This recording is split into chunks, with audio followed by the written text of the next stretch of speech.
2, 1. 7 things you probably didn't know you need to know. I'm Jamie East, and this is the Smart 7.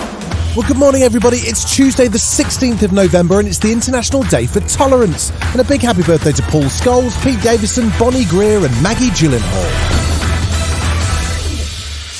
There were 39,704 new cases of COVID-19 yesterday and 47 additional deaths. And Boris and the scientists were back in the Big Blue briefing room with an update on COVID boosters. New data shows that a third dose is extremely effective at extending protection, and Professor Jonathan Van Tam says it's time to extend the booster programme to the 40 to 49-year-old population. The waning signal, whilst smaller, is also beginning to show in the 40 to 49s. And without boosting, I would expect it to increase. So JCVI has again acted decisively and recommended that the booster programme is now extended to 40 to 49s. And with Austria introducing a lockdown specifically for the unvaccinated and Germany struggling under a fourth wave of the Delta variant and low vaccination rates, Boris was warning that we need to learn lessons from Europe. Those countries with lower vaccination rates have tended to see bigger surges in infection and in turn been forced to respond with harsher measures. If we want to avoid new restrictions on our daily lives, we must all get vaccinated as soon as we are eligible.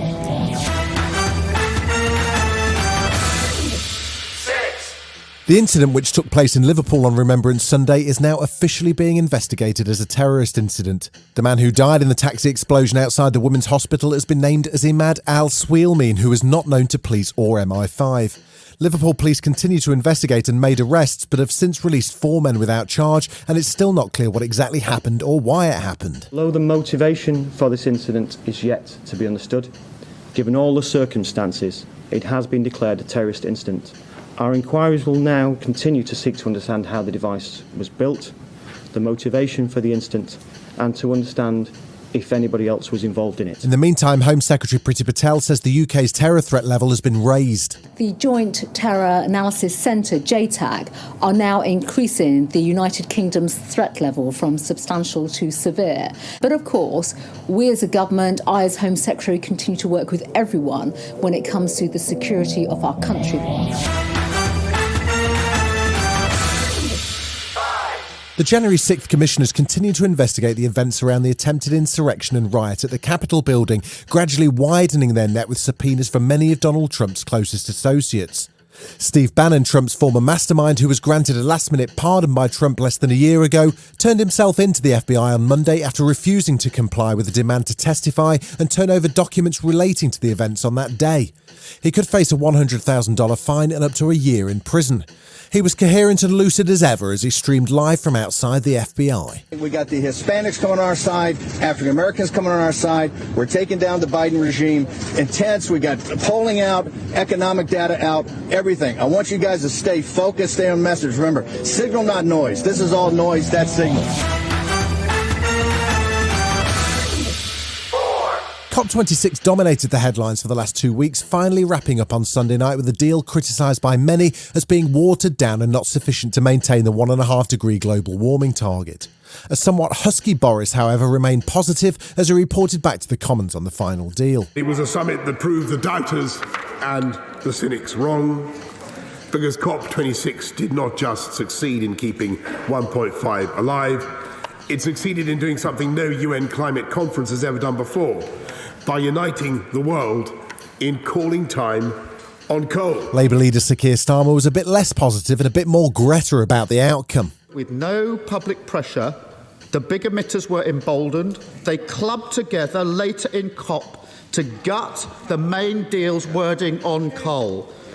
Only someone who thinks that promises are meaningless could now argue that an agreement to phase down coal is the same as an agreement to phase it out. Still to come on the Smart 7, Adele goes full Meghan and Harry with Oprah, and the celebs are getting ready for the castle. Right after this. You're listening to the Smart 7. If you're enjoying it, you might also like the Smart 7 Ireland edition. Just search and follow us on your favourite podcast platform.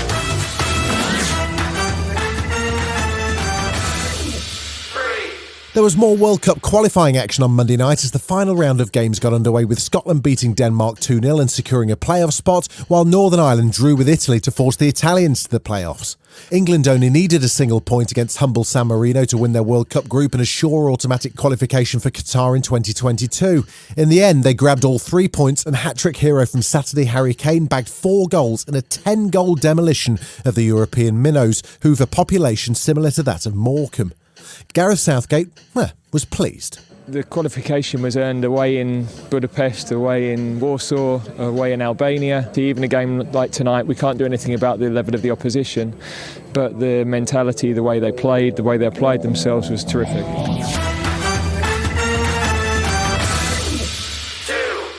The cast of celebrities for this year's I'm a Celebrity, Get Me Out of Here has been announced. The show is due to start on Sunday the 21st, and this year's castle-bound celebs include Richard Madeley, Arlene Phillips, Louise Minchin, Naughty Boy, and one extra Snoochie Shy. I'm quite terrified of a lot of things, to be honest. Also just a little bit worried about bugs going up my vagina. French footballer David Ginola, who played for Spurs and Newcastle, is 5 years on from his heart attack and has a pretty relaxed view of what he might need to do to win. If I'm starving, fish, eyeball, anise, bring me any anise.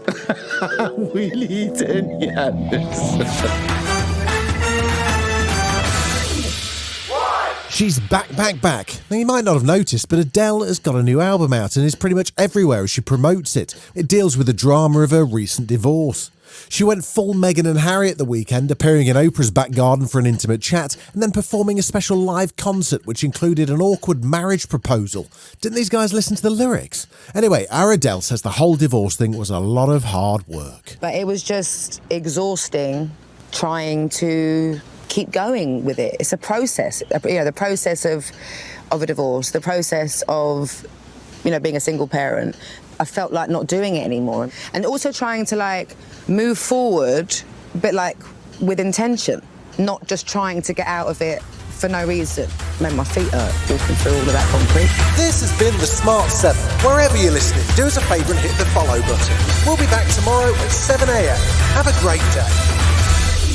Written, produced and published by Daft Doris.